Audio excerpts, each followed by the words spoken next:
अशोक अपने घर के बाहर बैठा था। तभी उसने देखा उसके मोहल्ले में कुछ लोग आए हुए हैं। वो उनके पास गया और पूछा, अंकल, क्या मैं आपकी कोई मदद कर सकता हूँ? उन्होंने कहा, हम दीनदयाल उपाध्याय जी का घर ढूंढ रहे हैं। अशोक उन्हें लेकर दीनदयाल उपाध्याय जी के घर पर गया। उपाध्याय जी अपने घर के ही बाहर खड़े थे। वो अशोक को जानते थे। उन्होंने मेहमानों के साथ अशोक को भी अपने घर में बैठाया। मेहमानों का काम जब खत्म हुआ तो मेहमानों ने अशोक को एक छोटा सा गिफ्ट देने की कोशिश की।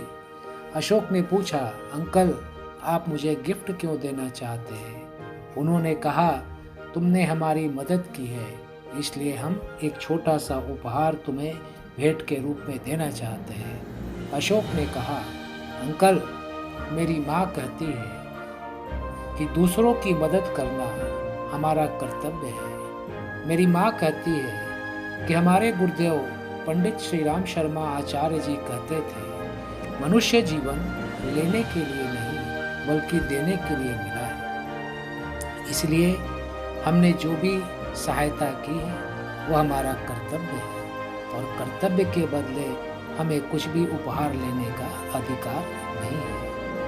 मेहमानों ने कहा, बेटा, हम तुम्हारी माँ से मिलना चाहते हैं। अशोक उन्हें लेकर अपनी माँ के पास गया। मेहमानों ने अशोक की माँ को कहा, आपका बेटा बहुत ही होनहार और मिलनसार है। इसका भविष्य बहुत उज्जवल है।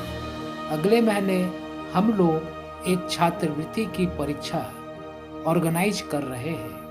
आप अशोक को भी उस परीक्षा में बैठा दीजिए। अगर उसे अच्छे अंक आए तो उसे हर महीने छात्रवृत्ति मिलेगी।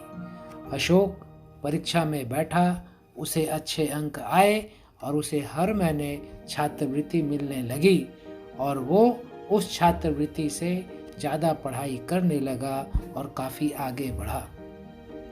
बच्चों, आपने देखा अशोक अपनी माँ की बातें मानता था। उसे दूसरों को मदद करने की आदत थी और अपने इस अच्छी आदत के कारण उसकी अच्छे लोगों से मुलाकात हुई, उसे छात्रवृत्ति भी मिली और वो जीवन में आगे बढ़ा।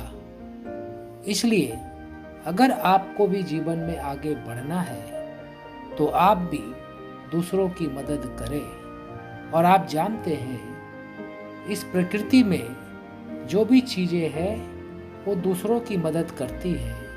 पेड़ छाया और फल देता है, बादल पानी देता है, गाय हमें दूध देती है, सूरज हमें रोशनी देती है। इस तरीके से हर वस्तु को देने की आदत है। हम तो मनुष्य हैं, हमारा कर्तव्य भी दूसरों की मदद करना है। और आप यह भी जानते हैं कि अगर हम जीवन में अच्छा करेंगे तो बदले में हमें अच्छा ही मिलेगा। हमारे गुरुदेव पंडित श्री राम शर्मा आचार्य जी भी कहते थे, बेटा, जो बोओगे सो काटोगे। मक्के के खेत में हम एक दाना बोते हैं और मक्के का खेत बदले में हमें हजारों दाना वापस करता है। इसलिए हमें जो चाहिए वो हमें देना शुरू करना चाहिए। धन्यवाद।